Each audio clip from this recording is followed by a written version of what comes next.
পদ্মা নদীতে মাছ ধরার জালে ধরা পড়ল বিশালাকার কুমির।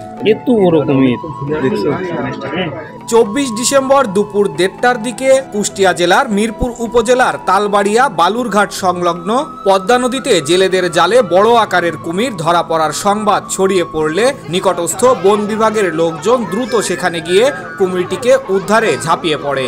আমরা জানতে পারলাম যে জেলের জালে ধরা পড়েছে কুমিরটি।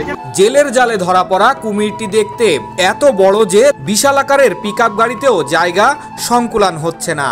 কুমিরের হিংস্রতা যেন কোনো মানুষকে ক্ষতি করতে না পারে সেজন্য শক্ত দড়ি দিয়ে কুমিরের দাঁতালো মুখ, হাত, পা এবং বিশাল আকারের লেজকে আটোসাটো করে বেঁধে গাড়িতে রাখা হয়েছে। এ যেন ভ্রাম্যমান চিড়িয়াখানা। 10 ফিট লম্বা ও প্রায় কয়েক মন ওজনের সোনালী রঙের বিরাট সাইজের কুমির গোটা কুষ্টিয়া জেলার হটকেকে পরিণত হয়েছে। সচক্ষে কুমির দেখার জন্য সকল বয়সের হাজার হাজার মানুষ রীতিমতো হুমড়ি খেয়ে পড়েছে স্থানীয় বন বিভাগের সামনে। বলো তো কেমন লাগলো কুমির দেখে? দেখে অনেক ভালো লাগলো, নতুন একটা জিনিস দেখতে পেলাম। আসলে অনেক দেখেছি, টিভিতে দেখেছি, চিড়িয়াখানাতেও দেখেছি, কিন্তু বাস্তবে দেখে অনেক কিছু শিখলাম। আসলে কুমির কাছ থেকে দেখে যেগুলো শিখলাম সেগুলো দেখে অনেক কিছু বুঝতে পারলাম। আসলে ছুঁয়ে দেখেছো? না, ছুঁয়ে দেখা আসলে হয়নি, ভিড় ছিল তো অনেক, এই জন্য ছুঁয়ে। কুমির কাছ থেকে দেখে ভয় লাগেনি? না, ভয় লাগেনি। টিভিতে যেরকম দেখা যায়, চিড়িয়াখানায় যেভাবে দেখা যায়, এখানে সামনাসামনি দেখে অনুভূতি কেমন লাগছে এখন? খুব ভালো লাগলো, নতুন একটা জিনিস দেখতে পেলাম, মানে ওর সাথে আমি অবজার্ভ করলাম, অনেক ভালো লাগলো।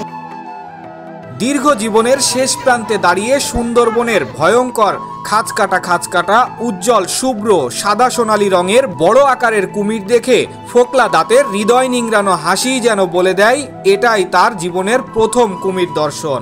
কেমন কুমির দেখতে কেমন? এর আগে কুমির দেখেছেন কোনো সময়? কুমির কি রকম দেখলেন বলেন তো? সাদা। আর কি কি ছিল কুমিরের?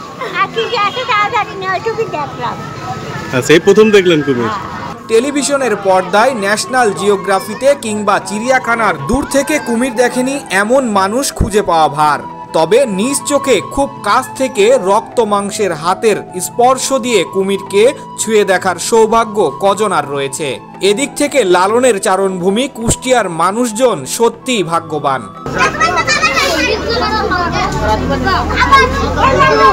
সুন্দরবনের নোনা জলে বসবাস করা উভচর এই প্রাণীকে বাঁচানোর জন্য বন বিভাগের কর্মকর্তাদের রীতিমতো যুদ্ধে ঝাঁপিয়ে পড়ার মতো অবস্থা। কুমিরকে তার বসবাস উপযোগী জায়গায় হস্তান্তরের যেন একমাত্র লক্ষ্য হয়ে দাঁড়িয়েছে। গভীর জলে ছাড়তে হবে।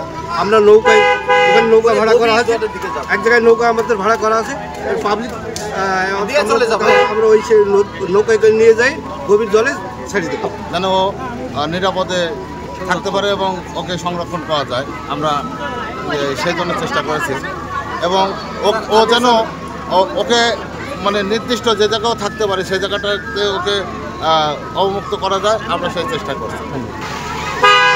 এদিকে কুমিরকে বেঁধে পিকআপে করে নিয়ে যাওয়ার সময়ে উৎসুক জনতাকে গাড়ির পেছনে পেছনে দৌড়াতে দেখে মনে হয় কি যেন একেবারের জন্য ছেড়ে যাচ্ছে।